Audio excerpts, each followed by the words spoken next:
नमस्कार दोस्तों video start करने से पहले जल्दी से हम अपने पर्पज़ के बारे में देखते हैं। दोस्तों चैनल का पर्पज़ है कि हमें स्टूडेंट्स के टाइम को बचाना है, पैसे को बचाना है। मतलब कॉम्पिटिटिव एग्ज़ाम्स की प्रिपरेशन उसे साइड हॉबी बनाना है, फुल टाइम प्रिपरेशन उसे नहीं बनाने देना है। उसके अलावा हमें जो competitive exams for profit competitive exams coaching industry उसे मैक्सिमम हार्म पहुंचाना है, क्योंकि वो समाज के खिलाफ काम करती है। उसके साथ ही दोस्तों हमें इस कोर्स को कंप्लीट कैसे करना है, करीब 2 आवर्स के लेक्चर हर रोज़ देखने हैं। उन्हें हमें करीब 6 घंटे तक रिवाइज़ करना है, एनालाइज़ करना है, या फिर ऐसी कोई बात जो आपको समझ में नहीं आई है ठीक से, उसे रिसर्च करना है खुद से। उसके अलावा दोस्तों इस कोर्स को जो कि इसमें इसमें कि जीएस प्लस ऑप्शनल कवर किया जाएगा, उसे मैं 110 डेज़ में कवर कर दूंगा। उसके अलावा 15 डेज एक्स्ट्रा लूँगा मैं करंट अफेयर्स के लिए। उसके बाद दोस्तों मैं मंथली करंट अफेयर्स आपको उसके बाद भी देता रहूँगा। तो हम स्टार्ट करते हैं अपना लेक्चर। दोस्तों इससे पहले अभी हमने पढ़े थे राइट्स ऑफ इक्वलिटी, इससे पहले वाली वीडियो के अंदर। तो राइट्स ऑफ इक्वलिटी हमने पढ़े थे 14, 15, 16, 17, 18 के अंदर। दोस्तों उसके बाद आते हैं rights of freedom. Rights of freedom दोस्तों सिर्फ आर्टिकल 19 के अंदर ही डाले गए हैं। तो इस राइट्स ऑफ फ्रीडम के लिए कई सारे अलग अलग आर्टिकल्स बनाए गए। Article 19(1)(a), 19(1)(b), 19(1)(c), 19(1)(d), E, F, इस तरह से, जिसमें कि दोस्तों जो ई वाला आर्टिकल है वो रिपील हो चुका है। 44th कॉन्स्टिट्यूशनल अमेंडमेंट जो था उसके बाद ये रिपील कर दिया गया है। तो अब हमारे पास सिर्फ 5 ही बचे हैं राइट्स ऑफ फ्रीडम। तो हम शुरू करते हैं दोस्तों वन बाय वन। तो जो पहला आर्टिकल है आर्टिकल 19(1)(a), वो किस बारे में दोस्तों? अब वो फ्रीडम ऑफ स्पीच की बात करता है। वो freedom of speech and expression की बात करता है by words, writing, printing, painting, lithography, या फिर कोई और तरीके से। जैसे कि उस समय सोशल मीडिया वो नहीं हुआ करता था, आज के ज़माने में सोशल मीडिया है, सोशल मीडिया तो उससे भी हम अपनी freedom of speech and expression को यूज़ करते हैं। तो उस समय के हिसाब से आर्टिकल बनाया गया था। तो इन सारी जो चीज़ें हैं उसके हिसाब से हमें freedom of speech and expression मिलता है। और उसके बाद दोस्तों अब इसके अंदर हमें ये भी समझ में आता है कि फ्रीडम ऑफ प्रेस हो जाएगा, क्योंकि प्रेस के अंदर राइटिंग, प्रिंटिंग यही सब होता है। तो फ्रीडम ऑफ प्रेस भी दिया गया है इम्प्लिसिटली इसके अंदर ही। उसके बाद साथ दोस्तों ये एब्सोल्यूट नहीं है, क्योंकि ऐसा नहीं है कि कुछ भी लिख सकते हैं, कुछ भी एक्सप्रेस कर सकते हैं। इसके अंदर कुछ रीजनेबल ग्राउंड्स ऑफ रेस्ट्रिक्शन हैं। जैसे कि हम डैमेज नहीं कर सकते देश की सोवरेनिटी, सिक्योरिटी और इंटेग्रिटी को। उसके अलावा हम पब्लिक ऑर्डर को डिस्टर्ब नहीं कर सकते। उसके अलावा ये अगेंस्ट नहीं होनी चाहिए आपकी जो स्पीच है डिसेंसी और मोरालिटी के। ऐसा ना हो गाली दे रहे हैं आप, या फिर आप अब लोगों से बोल रहे हैं कि चोरी करना शुरू करो, या फिर कुछ इमोरल बातें बोल रहे हैं, ये भी अलाउड नहीं है। उसके अलावा डिफेमेशन नहीं कर सकते। किसी इंसान को पर्सनली आप डिफेम कर रहे हैं कि वो इंसान ऐसा है वैसा है, मतलब पर्सनल लेवल पे आप डिफेमेशन नहीं कर सकते। उसके अलावा कंटेम्प्ट ऑफ कोर्ट नहीं कर सकते। कोर्ट की अवमानना, यानी कि कोर्ट का जो ऑर्डर है उसके खिलाफ नहीं जा सकते। उसके अलावा दोस्तों इंसाइटमेंट ऑफ ऑफेंस नहीं कर सकते। लोगों को मतलब ऑफेंस करने के लिए भड़का नहीं सकते। तो ये हैं इसके रीजनेबल ग्राउंड्स ऑफ रेस्ट्रिक्शन, किसके? Freedom of speech and expression, जो कि वर्ड्स, राइटिंग, प्रिंटिंग, लिथोग्राफी या किसी और मीन्स के द्वारा जो हमें एक्सप्रेस करना है उसके। उसके बाद दोस्तों इस आर्टिकल के अंदर 2 केस आते हैं। मतलब कुछ केस हुए थे, 2 केस जो इस आर्टिकल से रिलेटेड हैं। एक था दोस्तों श्रेया सिंघल केस। दोस्तों इस केस में क्या हुआ था कि मतलब इन्होंने, श्रेया सिंघल जो थी, इन्होंने एक कुछ कुछ पोस्ट कर दिया था सोशल मीडिया पे। तो जो सोशल मीडिया पे जो पोस्ट किया था उसकी वजह से इनकी अरेस्ट हो गई थी। तो जो अरेस्ट इनकी हुई थी उसमें ऐसा लिख वो हुई थी आईटी एक्ट की वजह से। आईटी एक्ट जो होता है गवर्नमेंट का, उसके अंदर एक 6(a) करके 6 की क्लॉज था। तो उस क्लॉज के अंदर जो है ऐसा लिखा हुआ था कि आप कुछ डिफेमेशन वगैरह करेंगे उससे, सोशल मीडिया से, तो वो जो है आईटी एक्ट का वायलेशन होगा। लेकिन दोस्तों असल में इन्होंने ऐसा कुछ किया नहीं था। मतलब जो जो आईटी एक्ट जो था, इंफॉर्मेशन टेक्नोलॉजी एक्ट, उसके अंदर जो चीज़ जिसकी वजह से जो पुलिस थी जिसने कहा कि आपको अरेस्ट किया जाता है, तो वो जो चीज़ थी वो एक्चुअल में हमारे आर्टिकल 19(1) के खिलाफ जाती थी। तो उस वजह से सुप्रीम कोर्ट ने डॉक्ट्राइन ऑफ सेवरेबिलिटी का यूज़ किया, और जो आईटी एक्ट था, इंफॉर्मेशन टेक्नोलॉजी एक्ट, उसके अंदर से ये 6(a) वाला जो पोर्सन था वो हटा दिया गया, और उसके बाद इन्हें भी रिहा कर दिया गया, श्रेया सिंघल जी को। तो इस केस को श्रेया सिंघल केस के नाम से फेमस हुआ है। तो ये हमें ये इस केस को हम हमेशा याद रखते हैं कि आर्टिकल 19(1) ने इस केस में यूज प्रोटेक्शन दी थी श्रेया सिंघल जी को। उसके अलावा दोस्तों एक केस और हुआ था। ये केस था बेनेट कोलमैन केस। इसमें न्यूज़ प्रिंट का इशू था। तो इसे आप ऐसे याद रख सकते हैं, Bennett Coleman news print case. तो इसमें दोस्तों क्या हुआ था कि इंदिरा गांधी जी का टाइम था। तो इंदिरा गांधी जी इमरजेंसी वगैरह लगाती थी, आपको पता है। तो वो उस समय फ्रीडम ऑफ स्पीच पर जो कर्व करना चाहती थी, तो उस समय डायरेक्टली तो आप कर नहीं सकते हो कि आपके पास सामने आर्टिकल 19(1)(a) है, वो आपको रोक देगा करने से सरकार को। तो फिर क्या हुआ कि इंदिरा गांधी ने सोचा कि इनडायरेक्टली किया जाए फ्रीडम ऑफ स्पीच को रोकने का प्रयास किया जाए। तो उन्होंने क्या किया कि न्यूज़पेपर छापने का जो पेपर होता है, जिसे कि न्यूज़ प्रिंट बोलते हैं, वो फ़ॉरेन से इम्पोर्ट होता था इंडिया के अंदर। तो उन्होंने कहा क्यों ना मैं इस पर ही रोक लगा दूँ न्यूज़ प्रिंट के इम्पोर्ट पे, तो ऑलरेडी न्यूज़पेपर नहीं छपेंगे और अपने आप ही ये कर्व हो जाएगी फ्रीडम ऑफ स्पीच। तो ऐसा उन्होंने किया। लेकिन फिर ये को के को ये जो केस है ये कोर्ट के अंदर गया, सुप्रीम कोर्ट के अंदर। तो उन्होंने कहा, सुप्रीम कोर्ट ने जो है इस जो ऑर्डर था सरकार का, जो कि ये था कि न्यूज़ प्रिंट को इम्पोर्ट पे बैन लगाया गया था किसी और कारण बता के, कि मतलब हमारे यहाँ पैसे की कमी आ रही है या फॉरेन रिजर्व की कमी आ रही है, ऐसा कुछ बोल के। तो कोर्ट ने कहा कि नहीं, ऐसा नहीं किया जा सकता, ये आर्टिकल नंबर 13 का वायलेशन है। आर्टिकल 13 आपको याद आ रहा होगा दोस्तों, कोई भी ऐसा सरकार का ऑर्डर जो फंडामेंटल राइट्स के खिलाफ जाता है, अब ये तो फंडामेंटल राइट है, आर्टिकल 19(1)(a), तो ऐसा हुआ था। तो कोर्ट ने इसके अंदर doctrine of colourable legislation use की थी, यानी कि इसका मतलब ये है कि जो काम आप डायरेक्टली नहीं कर सकते वो आप इनडायरेक्टली भी नहीं कर सकते। Those works that you can not do directly, you can not do that indirectly also.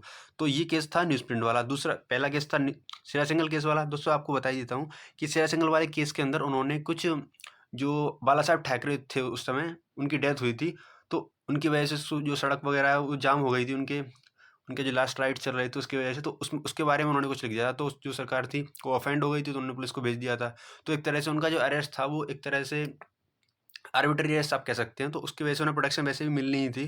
तो वही केस हुआ था कि जो आईटी एक्ट के अंदर जो बहुत ही ख़राब जो डाला गया था क्लॉज, वो हटा दिया गया था सुप्रीम कोर्ट ने ये बोल के कि आर्टिकल 19(1)(a) का ये वॉल्यूशन है। तो ये था दोस्तों हमारा आर्टिकल 19(1)(a). उसके बाद दोस्तों हम आते हैं आर्टिकल 19(1)(b) पर। अब आर्टिकल 19(1)(b) क्या है? अब दोस्तों इसमें हमें दी गई है पावर्स फ्रीडम ऑफ असेंबली की। फ्रीडम ऑफ असेंबली किस लिए? मार्चेस करने के लिए, प्रोसेशंस करने के लिए, रैलीज करने के लिए, चाहे पॉलिटिकल हो चाहे रिलीजियस हो। लेकिन दोस्तों इसमें एक बात ध्यान रखनी है रैली करते हुए, कि ये पीसीबल होनी चाहिए। दोस्तों पीसीबल और पीसफुल में डिफरेंस होता है कि पीसफुल मतलब होता है शांतिप्रिय, लेकिन पीसेबल का मतलब है उसके अंदर कोई पोटेंशियल ही ऑफ वायलेंस ही ना हो, यानी कि ब्रांडिशिंग ऑफ आर्म, यानी आर्म्स का यूज़ कर ही नहीं सकते रैलीज के अंदर। अगर आर्म्स हो भी कुछ रिलीजियस मजबूरी की वजह से, तो वो जो है धारदार नहीं होने चाहिए, या फिर जो है उसके अंदर पोटेंशियल ऑफ वायलेंस नहीं होना चाहिए। सिंपल सी बात ये है। उसके साथ ही इसके अंदर भी रीजनेबल ग्राउंड्स ऑफ रेस्ट्रिक्शन है, जैसे कि sovereignty, integrity of public order को डैमेज नहीं कर सकता। साथ ही इसके अंदर जैसे हमारा सेक्शन 144 होता है वो हम यूज़ कर सकते हैं। अगर पब्लिक ऑर्डर डैमेज हो रहा हो तो उसे ये नहीं कहा जाएगा कि आर्टिकल 91 का वायलेशन हो रहा है। उसके साथ ही कि दोस्तों जो राइट टू स्ट्राइक होता है वो इसके अंदर अलाउड नहीं है। मतलब ऐसा नहीं बोला जा सकता कि हम स्ट्राइक कर रहे हैं, हमारा आर्टिकल 19(1)(b है फ्रीडम ऑफ असेंबली, तो स्ट्राइक को इसमें अलाउ नहीं किया गया है। तो पुलिस यहाँ पे आके आपको हटा सकती है स्ट्राइक से। उसके बाद दोस्तों हम आते हैं आर्टिकल 19(1)(c) पे। आर्टिकल 19(1)(c) पर है फ्रीडम ऑफ एसोसिएशन। जैसे पहला वाला था असेंबली के लिए, ये था एसोसिएशन बनाने के लिए। एसोसिएशन मतलब हो सकता है कोई ग्रुप, कोई ऑर्गेनाइजेशन, कोई पॉलिटिकल पार्टी, या फिर कोई कोऑपरेटिव, या फिर कह सकते हैं कोई कोऑपरेटिव कंपनी ही बना सकते हैं आप। तो इन सब एसोसिएशन बनाने के लिए आप इस आर्टिकल का यूज़ कर सकते हैं। इसके अलावा इसमें यह भी कहा गया है कि कुछ कुछ एसोसिएशन है, जैसे कि पुलिस, आर्मी वगैरह, उसे आम लोग नहीं बना सकते। या फिर कोई बैंड ऑर्गेनाइजेशन है, जैसे कि कोई टेररिस्ट ऑर्गेनाइजेशन बैन कर दी गई है, तो आप उसे ज्वाइन नहीं कर सकते। और जो कुछ स्टेट के लिए रिजर्व है, स्टेट को आप समझ चुके होंगे, तो हम गवर्नमेंट की बात कर रहे हैं स्टेट के लिए। जो स्टेट है यूपी बिहार वाला, आप वो समझने की कोशिश ना करें इसमें। तो स्टेट यहाँ गवर्नमेंट की बात कर रहे हैं। और बैंड ऑर्गेनाइजेशन है, अगर आपने ऐसा किया तो यूपी एक एक्ट है, वो आपको ऐसा करने से रोकता भी है। इसमें भी same reasonable grounds of restriction है, जैसे कि sovereignty, integrity of public order. उसके अलावा मोरालिटी, ये वॉयलेट नहीं होना चाहिए। मोरालिटी मतलब ये है कि एसोसिएशन जो है, आप किसी जो मकसद है उसका कुछ जो जो एसोसिएशन बना रहे हैं उसका मकसद गलत नहीं होना चाहिए। ऐसा ना हो कि आप एक एसोसिएशन ऐसा बना रहे हैं जिसकी वजह से समाज में कुछ नुकसान होना चाहिए, यानी इसका जो गोल है एसोसिएशन का वही पॉजिटिव होना चाहिए। सिंपल सी बात ये है। उसके बाद आता है article number 19(1)(d). Article number 19(1)(d) में कहा गया है फ्रीडम ऑफ मूवमेंट के बारे में, विद इन इंडिया और आउटसाइड इंडिया। नहीं, एक्चुअली विद इन इंडिया के लिए है। इसमें कोई भी एक्सप्रेस या इम्प्लिसिट बार नहीं होना चाहिए। अब एक्सप्रेस बार तो ये है कि सीधे सीधे मतलब आप रोक रहे हो किसी को फ्रीडम मूवमेंट से, और इम्प्लिसिट बार ये है किसी दूसरे तरीके से आप रोक रहे हो, तो दोनों ही अलाउड नहीं है करना। उसके अलावा इसमें भी रीजनेबल ग्राउंड्स ऑफ रेस्ट्रिक्शन है, जैसे कि कोई अगर पब्लिक इंटरेस्ट में अगर कोई मूवमेंट रोका जाता है, जैसे पेंडेमिक हो गई तो रोका जा सकता है, या मिलिट्री एरिया है कोई, वो भी पब्लिक इंटरेस्ट में है, तो अगर वहाँ पे जाना रोका जा रहा है, या फिर शेड्यूल एरियाज़ हैं ट्राइबल पीपल्स के लिए, या फिर वाइल्ड लाइफ प्रोटेक्टेड एरियाज़ हैं, या कल्चरल हेरिटेज एरिया है, तो उसमें अगर रोका जा रहा है तो वो इसके अंदर नहीं आएगा। कि कोई ये नहीं कह सकता कि हमारा फ्रीडम ऑफ मूवमेंट वायलेट हो रहा है आर्टिकल 19(1)(d) वाला। तो ये इसके रेस्ट्रिक्शन है, रीजनल ग्राउंड्स ऑफ रेस्ट्रिक्शन। उसके अलावा दोस्तों इसमें एक केस हुआ था जिसमें कि डॉक्ट्राइन ऑफ हार्मोनियस कंस्ट्रक्शन का यूज़ किया गया था। अब इसका मतलब ये होता है दोस्तों कि अब एक ये जो आर्टिकल है ये बोलता है कि 2 प्लेसेस के बीच में मूवमेंट की आज़ादी होनी चाहिए। फिर उसके बाद अगर मान लीजिए यहाँ पे कोई ऐसा हाईवे बना दिया गया जिस पर किसी कंपनी ने यहाँ पे टोल प्लाज़ा लगा दिया, तो अगर वो टोल प्लाज़ा लगाया हुआ है उस पे वो पैसे लेगा और जो लोग हैं वो उससे फिर मूव नहीं कर पाएँगे, मूव करने के लिए पैसे देंगे। तो अगर कोई गरीब इंसान है वो पैसे ना दे पाए तो फिर वो क्या करेगा?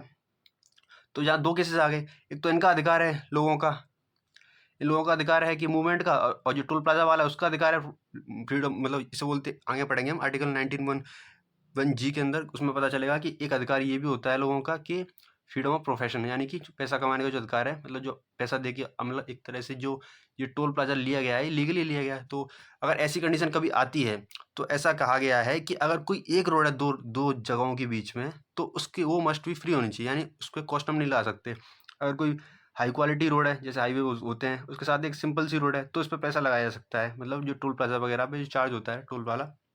लेकिन अगर एक ही रोड है तो ऐसा नहीं किया जा सकता। तो ये था लोग दोस्तों हमारा आर्टिकल नंबर 19(1)(d). उसके बाद हम आते हैं आर्टिकल 19(1)(e) की तरफ। अब ई सिंपल है दोस्तों, इसमें जैसे हमने पढ़ा था फ्रीडम मूवमेंट, ये है फ्रीडम ऑफ रेजिडेंस। बाकी सब इसके रीजनेबल ग्राउंड्स ऑफ रेस्ट्रिक्शन है वो सेम ही है कि जनरल पब्लिक के इंटरेस्ट में अगर पेंडेमिक होता है, मिलिट्री एरिया होता है, schedule area, wild life protected area, cultural heritage sites वगैरह, तो उसमें हम रोक सकते हैं। तो इसे हमें 19(1)(d) है, तो इसे हमें इस पर ज़्यादा समझने की जरूरत है नहीं। उसके बाद 19(1)(f) तो रिपील हो गया था 44th कॉन्स्टिट्यूशन अमेंडमेंट 1978 के द्वारा, तो इसे आपको ज़्यादा याद रखने की जरूरत है नहीं, लेकिन फिर भी आप याद तो रख सकते हैं। उसके अलावा आर्टिकल 19(1)(g) की बात करते हैं। अब दोस्तों ये आर्टिकल इंपॉर्टेंट है। इसमें जैसे मैंने आपको बताया था ना कि जब टोल वाली बात बता रहा था जब मैं, कि एक का राइट है वो प्रोफेशन करने का, बिजनेस करने का, दूसरे का राइट है मूवमेंट करने का, तो इन दोनों के बीच में हार्मोनियस कंस्ट्रक्शन बनाया गया था। तो उसी तरह से दोस्तों ये इस आर्टिकल में ये कहा गया है कि हर इंसान के पास राइट है to practice any profession, carry out occupation, कोई भी ट्रेड और बिजनेस। दोस्तों ये आर्टिकल में इतना ही लिखा था पहले, जो ओरिजिनल कॉन्स्टिट्यूशन था। लेकिन दोस्तों फिर क्या हुआ कि एक सीपी और बैरार केस था जो कि कॉन्स्टिट्यूशन बनने से पहले से काम कर रहा था। तो उस एक्ट के अंदर ऐसा कहा गया था कि जो स्टेट है वो कुछ इंडस्ट्रीज के अंदर मोनोपोली कर सकती है। लेकिन जब ये आर्टिकल आ गया, यानी 1950 में हमारा कॉन्स्टिट्यूशन आ गया, तो उसके बाद तो यहाँ पे तो ये लिखा था right to practice any profession, carry out occupation, trade and business. तो उसकी वजह से ये जो आर्टिकल है, तो आर्टिकल 13 लागू हो जाएगा, आर्टिकल 13, तो ये इसे बंद खत्म कर देगा इस एक्ट को, ये जो आर्टिकल है कॉन्स्टिट्यूशन का। तो ऐसा हुआ भी। तो दोस्तों जब ऐसा हुआ तो सुप्रीम कोर्ट ने कहा कि देखो ऐसा है कि इस एक्ट को पूरा ख़त्म नहीं करते, क्योंकि ये जो कॉन्स्टिट्यूशन है ये इस एक्ट के बाद आया है। तो एक काम करते हैं, इसमें हम यूज़ करते हैं डॉक्ट्रिन ऑफ इक्लिप्स, यानी जब तक मतलब इस एक्ट की जो चीज़ें वॉलेट कर रही हैं आर्टिकल 19(1)(g) को, बस वही एक्लिप्स हो जाएंगी। मतलब जैसे सूरज होता है उसका चंद्र ग्रहण, जो सूर्य ग्रहण बोलते हैं कि सूर्य के सामने चंद्रमा आ जाता है, तो जो उसे डोरमेंट कर देता है। तो ये एक्ट जो था वो डोरमेंट हो गया था, लेकिन रिपील नहीं हुआ था। जैसे आर्टिकल 13 में सीधे लिखा हुआ है कि वो वर्ड हो जाएंगे जो खिलाफ जाएंगे फंडामेंटल राइट्स के, जो भी पुराने कानून या नए कानून जो भी हैं। लेकिन अगर ये, क्योंकि ये कानून पहले आया था, तो ये डोरमेंट हुआ था, ना कि खत्म हुआ था। मतलब जब तक कॉन्स्टिट्यूशन में अमेंडमेंट नहीं होता तब तक ये डोरमेंट रहेगा। तो इसीलिए फिर कॉन्स्टिट्यूशन अमेंडमेंट कर दिया गया। तो जो बात सीपी बैरार एक्ट के अंदर लिखी गई थी वो बात इस आर्टिकल के अंदर ही लिख दी गई, state can restrict in public interest. जैसे कि एटम एनर्जी वगैरह या फिर कुछ इंडस्ट्री होती हैं उन्हें प्राइवेट में अलाउड नहीं किया जाता। जैसे रेलवेज़ वगैरह में भी कुछ इंडस्ट्रीज होती हैं, तो रेलवे की सारी सर्विसेज तो नहीं, लेकिन कुछ सर्विसेज होती हैं जो सिर्फ सरकार के अंदर रिजर्व होती हैं। तो ऐसा होता है। तो स्टेट ने जब अमेंडमेंट किया तो ये जो एक्ट था फिर से लागू होने लगा। तो इसका जो डोरमेंसी थी वो हट गई। तो इसमें डॉक्ट्रिन ऑफ इक्लिप्स का यूज़ किया गया था पुराने एक्ट के लिए। नया एक्ट कोई बनाओगे और 1950 के बाद जो कि कॉन्स्टिट्यूशन की फंडामेंटल राइट्स को वॉलेट करेगा, तो वो सीधा सीधा वर्ड हो जाएगा आर्टिकल 13 के द्वारा। लेकिन अगर जो पहले से बने हुए हैं वो वर्ड नहीं होंगे, वो डोरमेंट होंगे। तो इस बात को आप याद रखिएगा दोस्तों। ये था हमारा आर्टिकल नंबर 19 के सारे जो राइट्स ऑफ फ्रीडम थे। अब इन्हें एक बार हम रिकैप कर लेते हैं, उसके बाद फिर हम अगली वीडियो में देखेंगे। तो दोस्तों हमने पढ़ा था पहला 19(1)(a) freedom of speech and expression by words, writing, printing, painting, lithography और एनी अदर मीन्स, जैसे कि आज के ज़माने में सोशल मीडिया हो गया है। उसके अलावा इसमें रीजनेबल ग्राउंड्स ऑफ रेस्ट्रिक्शन है, यानी can't damage sovereignty, security, unity of India, can't disturb public order, can't be against decency and morality, defamation की का नहीं हो सकता, कंटेम्प्ट ऑफ कोर्ट नहीं हो सकता, इंसाइटमेंट ऑफ ऑफेंस नहीं हो सकता। सिर्फ सिंगल केस था, इसमें हमने बताया था आपको कि आईटी एक्ट का एक क्लॉज था वो हटा दिया गया। सुप्रीम कोर्ट ने कहा कि सेवरेबिलिटी की वजह से हम पूरा एक्ट नहीं हटा रहे हैं, लेकिन ये थोड़ा सा गलत है, उसकी वजह से प्रॉब्लम आ रही है आर्टिकल 19(1)(a) की वजह से। किससे, तो वो हटा देते हैं। उसके अलावा बेनेट कोलमैन न्यूज़प्रिंट केस था, आपको इंदिरा गांधी वाला याद आ रहा होगा कि Indira Gandhi indirectly freedom of speech को दबाने की कोशिश की गई थी। तो उस समय doctrine of colourable legislation use किया था। सुप्रीम कोर्ट ने कहा था कि जो काम आप डायरेक्टली नहीं कर सकते वो आप इनडायरेक्टली भी नहीं करेंगे। उसके बाद आर्टिकल 19(1) आया, उसमें कहा गया फ्रीडम ऑफ असेंबली के लिए, इसमें आप मार्च, प्रोसेसन, रैलीज वगैरह निकालना चाहते हैं, पॉलिटिकल लीडर्स वगैरह, तो वो मस्ट बी पीसफुल होनी चाहिए, यानी उनमें कोई पोटेंशियल ऑफ वायलेंस ही नहीं होना चाहिए, कोई आर्म वगैरह आप रख ही नहीं सकते। उसके बाद इसमें रीजनेबल ग्राउंड्स ऑफ रेस्ट्रिक्शन दिए गए थे, सोवरेनिटी, इंटेग्रिटी और पब्लिक ऑर्डर, ये 3 इसमें दिए गए थे रीजनेबल ग्राउंड्स ऑफ रेस्ट्रिक्शन। तो उसके में ये भी कहा गया था कि सेक्शन 1144 यूज़ किया जा सकता है पब्लिक ऑर्डर डैमेज हो रहा हो तो। और साथ ही जो राइट टू स्ट्राइक है वो इसके अंदर कवर्ड नहीं है। कोई स्ट्राइक कर रहा है ये सोच के कि हमें आर्टिकल 19(1) की प्रोटेक्शन मिल जाएगी, तो नहीं मिलेगी। साथ ही 19(1) में आते हैं, तो उसमें एसोसिएशन की बात हुई है, जैसे ग्रुप बनाना हो, ऑर्गेनाइजेशन बनानी, पॉलिटिकल पार्टीज बनानी, कोऑपरेटिव्स बनाना हो, या फिर कोई कंपनी वगैरह बनानी हो। तो लेकिन कुछ एसोसिएशन आप नहीं बना सकते, जैसे पुलिस, आर्मी वगैरह। उसके अलावा बैंड ऑर्गेनाइजेशन, टेररिस्ट ऑर्गेनाइजेशन वगैरह जो बैन हो जाती हैं, उन्हें आप नहीं बना सकते, वरना यूपी आपका इंतजार कर रहा होगा। उसके साथ ही रीजनेबल गार्ड्स ऑफ रेस्ट्रिक्शन है, जिसमें कि सोवरेनिटी और इंटेग्रिटी और पब्लिक ऑर्डर। उसके अलावा ये तो सेम थे तीनों ऊपर वाले, लेकिन एक अलग है मोरलिटी। इसमें मोरलिटी वॉलिटी होनी चाहिए, यानी कि अगर आप एसोसिएशन बना रहे हैं, कोई ऑर्गेनाइजेशन बना रहे हैं, तो उसका कोई मकसद होना चाहिए जो कि पॉजिटिव हो समाज के लिए, ना कि कोई नेगेटिव हो। साथ ही अब आते हैं हम आर्टिकल 19(1) पे। आर्टिकल 19(1) में कहा गया कि freedom of movement within India with no express और इम्प्लिसिट बार।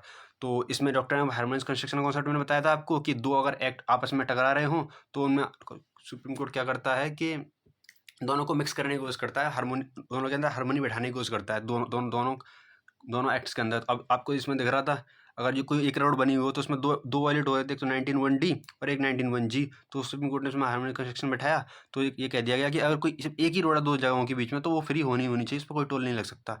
उसके साथ ही आर्टिकल 19(1) तो खैर रेजिडेंस के लिए था, मतलब जो 19(1) है उसी की तरह था 19(1) क्योंकि इसके रीजनल ग्रांट्स और रेस्ट्रिक्शन जो हैं वो लगभग सेम ही थे, यानी मूवमेंट का और रहने का अधिकार जो है लगभग सिमिलर है, सेम एज 19(1). साथ ही 19(1) है कि रिपील्ड हो गया, वो तो प्रॉपर्टी वाला था, रिपील्ड हो गया 44th कॉन्स्टिट्यूशन अमेंडमेंट एक्ट के अंदर। 19(1) की स्टोरी मैंने आपको बताई थी कि पहला तो हमें ये समझना था कि right to practice any profession, carry out occupation, trade and business है उसमें और उसमें फिर मैंने ये बताया था आपको कि अमेंडमेंट्स में किया गया था, क्यों करना पड़ा था अमेंडमेंट, मैं आपको बताया क्योंकि सीपी एंड वेरार एक्ट जो आज़ादी से पहले ही चल रहा था, वो डॉक्टर इक्लिप्स की वजह से डोरमेंट हो गया था, क्योंकि अब कॉन्स्टिट्यूशन आ गया तो उसे डोरमेंट कर दिया कॉन्स्टिट्यूशन ने। लेकिन फिर इसमें अमेंडमेंट करके फिर से उसे बोल दिया गया कि जो ये बात जो थी, state can restrict in public interest, यही बात सीपी वेरार एक्ट में लिखी गई, तो फिर इसमें अमेंडमेंट करके ही लिख दी गई है। जैसे कि आज के ज़माने में देखते हैं एटॉमिक एनर्जी के अंदर प्राइवेट सेक्टर अलाउड नहीं है। उसके बाद ये भी कहा गया कि इसके रीजनेबल ग्रांट्स ऑफ रेस्ट्रिक्शन है कि कोई इलीगल इमोरल बिजनेस आप ना करें, और कुछ चीज़ होती हैं जिसके अंदर आपको एकेडमिक क्वालिफिकेशन जरूरत पड़ती है, जैसे कि आप लॉयर बनना चाहते हैं तो उसमें आपको डिग्री चाहिए, डॉक्टर बनना चाहते हैं तो आपको पास डॉक्टर की डिग्री एमबीबीएस की होनी चाहिए, एमडी वगैरह की वाली। तो कुछ प्रोफेशंस आप फिर भी नहीं कर सकते बिना एकेडमिक क्वालिफिकेशन के। तो दोस्तों इसकी जो पीडीएफ है आप टेलीग्राम चैनल से डाउनलोड कर लेना, और यहाँ पे ये लेक्चर ख़त्म होता है, उसके बाद हम राइट्स ऑफ प्रोटेक्शन जो है अगले लेक्चर के अंदर देखेंगे। Thank you very much.